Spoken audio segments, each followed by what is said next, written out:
Bonjour à toutes et à tous, bienvenue dans cette nouvelle vidéo de Caro Tuto. Je suis vraiment content de vous retrouver. Déjà, le format que je vais poser ici sur une crédence peut être vraiment une option pour vous, puisque pour prendre les coupes, pour couper, c'est relativement simple. Il n'y a pas besoin de se creuser la tête pour faire les coupes si vous avez des prises. Je vous explique tout de A à Z, que ce soit les produits à utiliser, les méthodes. Je crois que c'est une des vidéos les plus abouties de Caro Tuto. Si vous faites le petit secret que j'ai dans cette vidéo, vous allez vous simplifier la vie et puis esthétiquement ce sera magnifique. Je vais sur le chantier et je vous explique tout ça.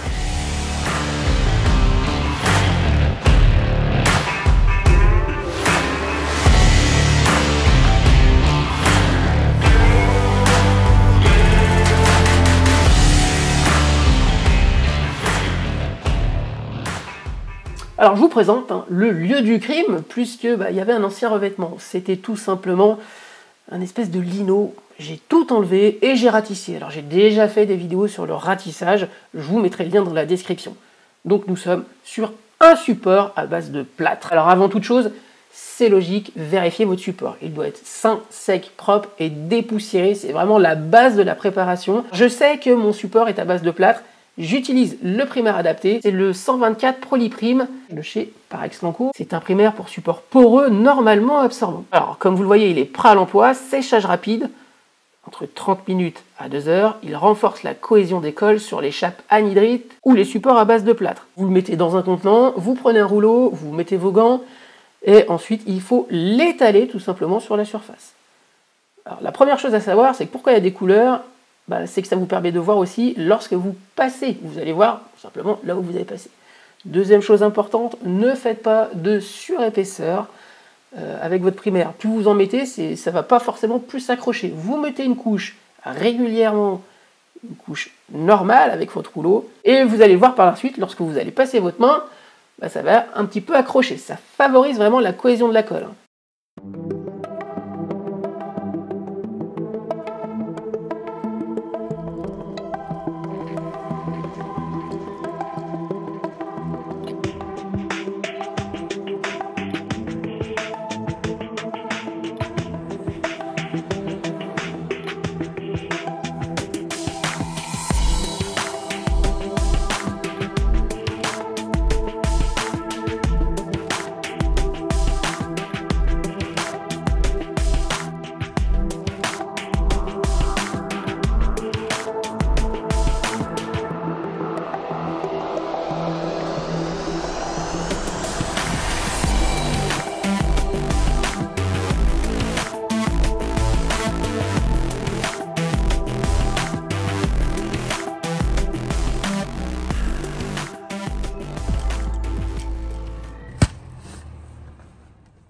Alors la colle que j'utilise, c'est la 5024 Prolidal Max Mortier Colle améliorée à double taux de gâchage de chez Parexlanco. Comme le primaire avant, elle est idéale pour la rénovation, puisque vous allez pouvoir le voir lorsque vous allez lire sur le sac, il est vraiment adapté à tout type de support. Son ton vert, il est allongé de 30 minutes, elle a une très bonne résistance au glissement, et vous allez le voir par la suite lorsque je vais faire mon départ de pause. C'est là où vous allez bien comprendre, puisque je ne mets pas de règles, je suis mon laser. Et elle est à émission de poussière réduite. Je vous dis toujours bien lire sur les sacs, je me répète, mais cette colle, elle est à double taux de gâchage. Vous pouvez avoir deux consistances différentes. Si vous la voulez un petit peu épaisse, il va vous falloir entre 5,5 à 6 litres d'eau dans votre colle. Si vous voulez faire une consistance un petit peu fluide, alors là, ce sera adapté qu'au sol. Forcément, il y a la loi de la gravité qui joue. Vous mettez entre 7 litres et 7 litres 5 d'eau dans votre gamme. Je vais vous présenter ce qu'on va poser. Regardez, on va poser ce carreau là. Alors il y en a certains qui vont me dire c'est du carreau métro. Eh ben non, c'est pas du carreau métro. Ça ressemble, mais c'est pas du carreau métro. Vous voyez les petits biseaux là? Et je vais vous expliquer pourquoi c'est pas du carreau métro. Mais on va dire aspect carreau métro. Petite touche d'histoire. Le carreau métro, il a été inventé en 1900 par Hector Guimard. C'est le père de l'Art Nouveau. Alors le père de l'Art Nouveau, c'était un petit peu, comment dirais-je, une tendance esthétique, architecturale, vraiment typique de l'époque. Et c'est lui qui a créé ce carreau là pour le métro parisien. Et en fait, c'est simple, il a voulu créer un carreau qui était facile à nettoyer et qui reflétait la lumière. Comment refléter la lumière? En faisant des petits biseaux sur les bords et en faisant de l'émail vraiment clinquante. Et tout ce qui est mat, on dit que ça salit un petit peu plus. Là, ici, vous passez un coup de chiffon, ça brille. Ce carreau est d'aspect carreau métro, parce qu'il n'est pas aux bonnes cotes. Celui-ci, il fait 10 par 20. En l'occurrence, le vrai carrelage métro va faire 7,5 cm par 15 cm. Donc c'est pour ça que je vous dis que c'est de l'aspect. Et le petit secret que je vais vous donner par la suite, ça va être pour jointer. Puisque comme vous le voyez ici, on a des biseaux, et quand on a des biseaux, pour lisser les joints, c'est pas évident. Le secret viendra après. Vous voyez ou pas comme ça brille? Comme je vous l'expliquais en début de vidéo, faire une crédence, vous n'avez pas besoin de beaucoup d'outillage. Vous n'avez pas besoin de beaucoup de métrie au niveau du carrelage. Là ici, les carreaux, comme vous le voyez ici, font 10 par 20, et c'est bien marqué qu'il faut des joints de 2 mm.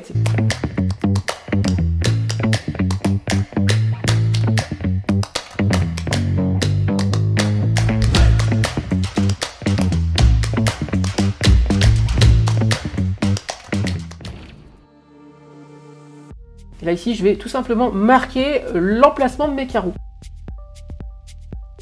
Et j'ai calculé qu'avec des entiers, je suis parti entier en bas, entier en haut pour arriver sous la haute. Et vu que je vais partir d'un angle, les carreaux métro, ça se pose entier, moitié. Vous voyez, par exemple, mon carreau il est là, l'autre il va commencer à la moitié ici. Je vais préparer des moitiés pour faire tout mon angle. Et l'avantage, c'est que mon angle d'à côté, j'aurai aussi mon entier. Vous voyez? Donc rien ne se perd, gardez toujours vos chutes.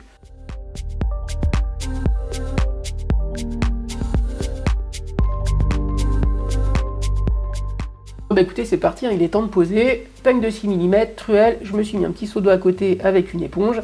Vous allez voir comment je vais élaborer ma pose ici.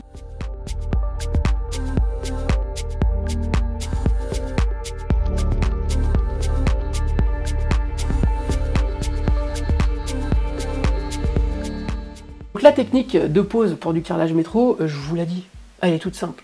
On part de niveau, on s'appuie dessus, et ensuite on glisse nos croisillons. Vous allez voir, c'est exactement ce que je vais faire à chaque fois.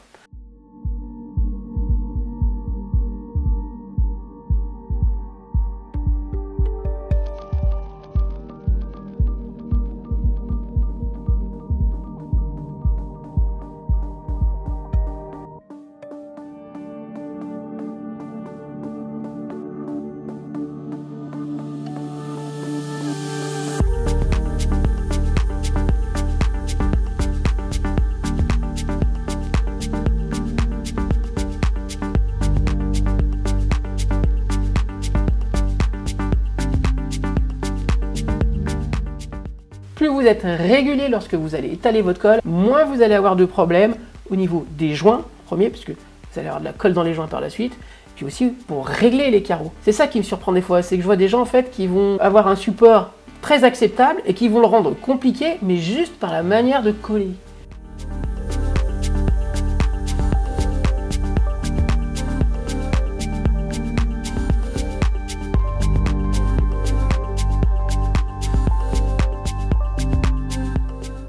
Peignez régulièrement et vous allez voir, vous allez avoir un confort de pose par la suite. En appliquant cette méthode, vous allez voir, vous allez vous simplifier la vie, vous allez avoir des joints très propres, vous n'allez pas vous embêter à gratter longtemps, puisque attention, les carreaux de ce type-là peuvent être un peu fragiles.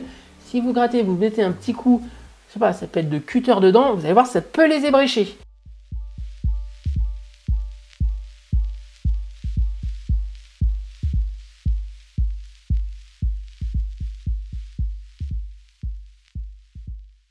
Comme vous le voyez, je n'utilise pas de règle du tout, c'est ma colle qui me permet de pouvoir coller ainsi.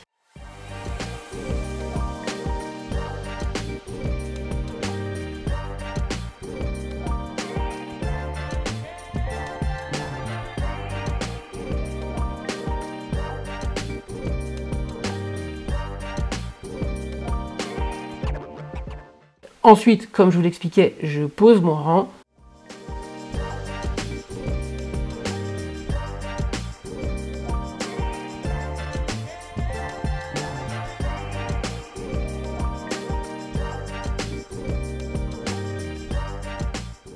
Je mets mes croisillons.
24 hours later.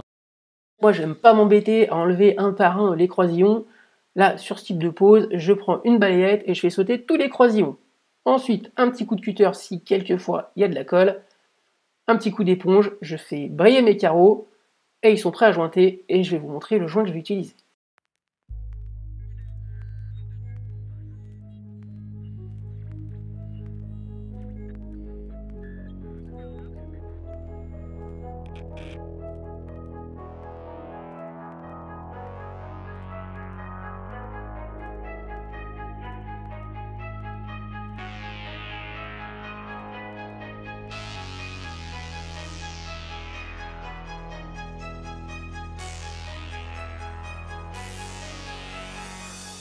Savoir qu'en fait ces carreaux sont relativement fragiles comme je vous l'expliquais, c'est pour ça qu'il faut aussi choisir le bon joint.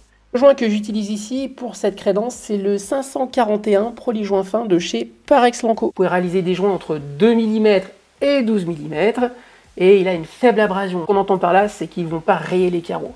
Ici, c'est des carreaux métro, il faut que ça brille. C'est un joint hydrofugé, il a un faible retrait, son durcissement, c'est à peu près 4 heures. Alors pour aller au plus simple, déjà première idée qu'il faut avoir, il faut très peu d'eau lorsqu'on veut réaliser du joint. Du coup, la première chose qu'il faut faire, c'est n'allez pas commencer à verser de l'eau et ensuite votre joint. Vous mettez de la poudre, vous mettez 4 bonnes truelles de poudre et ensuite vous versez de l'eau. Versez-la au fur et à mesure, vous pouvez avoir juste une bouteille d'eau que vous allez verser comme ça et vous brassez jusqu'à l'obtention d'une pâte homogène et sans grumeaux.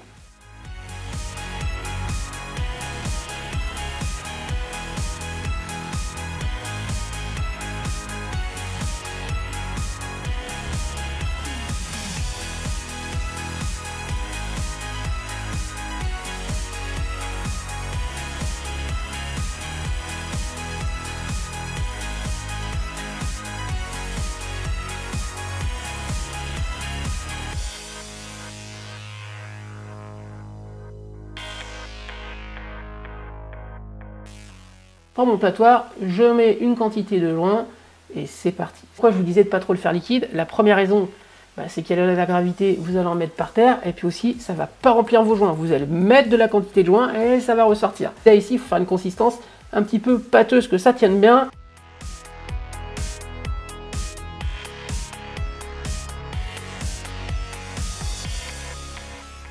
Et on remplit les joints, vraiment en profondeur. Il faut passer et repasser. On va remplir vraiment en largeur les joints puisque le carreau est biseauté. Le mouvement, il est simple, vous voyez, de haut en bas, et je remplis.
Bon, je vais tout simplement utiliser un crayon papier.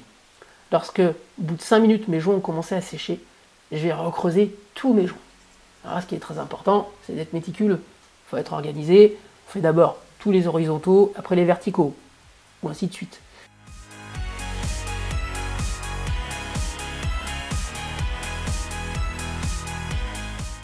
Alors, il va falloir dégauchir aussi, prendre du recul, regardez où les joints n'ont pas été faits, et vous fonctionnez par zone. Ne vous laissez pas embarquer par le stress du chantier.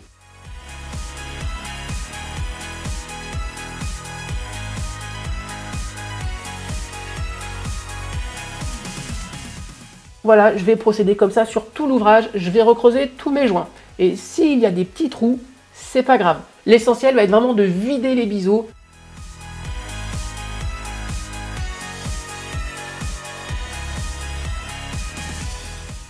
Ensuite, je vais prendre une éponge un petit peu humide et je vais relisser tous mes joints. Regardez s'il y a des trous. S'il y a des trous, bah, bien évidemment, je vais les remplir avec une petite lichette de joint.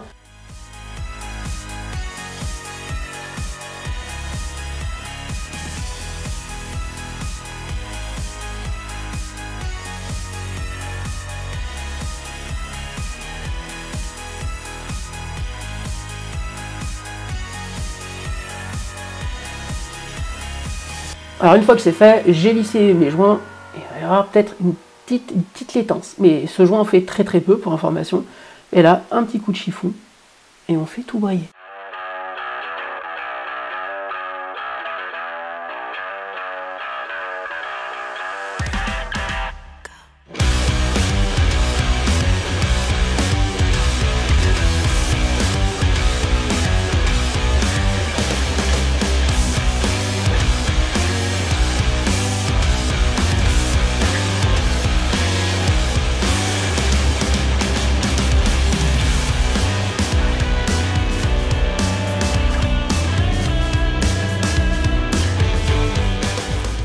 Utilisez les produits adaptés, utilisez l'outillage adapté, il n'y a pas besoin de grand chose.